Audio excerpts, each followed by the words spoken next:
contingency that had to be planned for is the fact that sitting in Venezuela with a $50 million reward on his head was an indicted narco-trafficker. I want to be clear, and I'll share with you what I've shared publicly. We made multiple attempts to get Maduro to leave voluntarily. He made the following deal: pardon my nephews, his nephews, who are convicted narco-traffickers, convicted already and serving time in jail, pardon them. For the first time in 20 years, we are having serious conversations about eroding and eliminating the Iranian presence, the Chinese influence, the Russian presence as well. But we have a team on the ground there assessing it, and we think very quickly we'll be able to open a U.S. diplomatic presence on the ground, which will allow us to have real-time information and interact. I'd like to start, and I'd ask you to go. I understand we're not in a classified setting, but I think a lot of people had no understanding of the groundwork that was done before the actual action took place.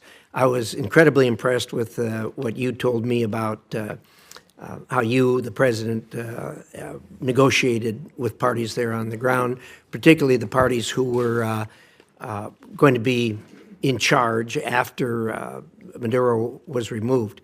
And I wonder if you could talk about that for a minute, understanding that we aren't in a classified setting.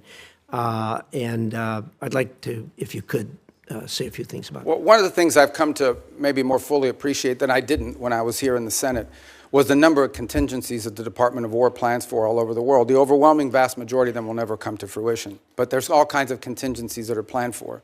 And one contingency that had to be planned for is the fact that sitting in Venezuela with a $50 million reward on his head was an indicted narco-trafficker. In fact, I believe it's the largest reward we've ever issued for anybody. I'd remind everybody the Biden administration had a $25 million reward on an indicted narco-trafficker, the same person. And so, multiple administrations from both parties have wanted this man arrested. And one of the options the president had before him was the opportunity, if things didn't work out, to go in and remove this individual because he was wanted in a law enforcement operation. Now, obviously, a law enforcement operation against the de facto head of a regime is not as simple as going after some fugitive hiding in a closet somewhere.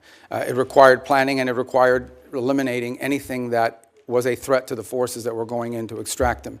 I want to be clear, and I'll share with you what I've shared publicly.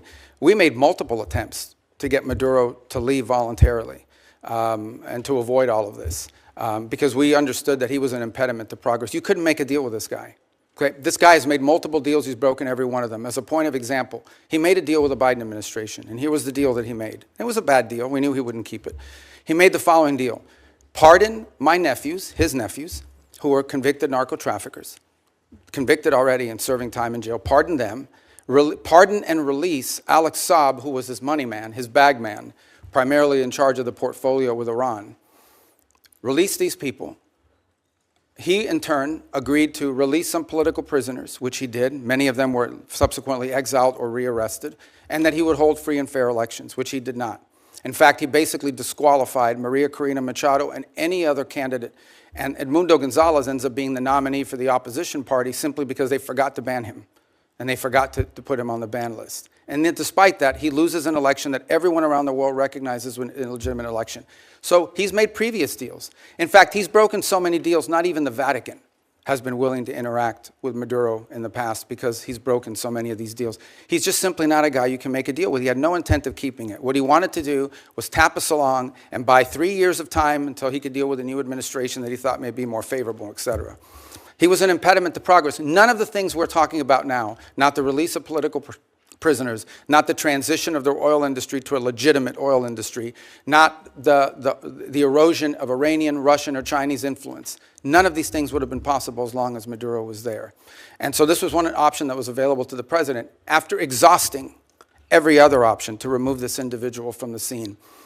Again, I'm not here to tell you these are all going to be roses along the way and it's all going to go perfectly. But for the first time in 20 years, we are having serious counter-narcotic talks with Venezuelan authorities about going after narcotics organizations. For the first time in 20 years, we are having serious conversations about eroding and eliminating the Iranian presence, the Chinese influence, the Russian presence as well.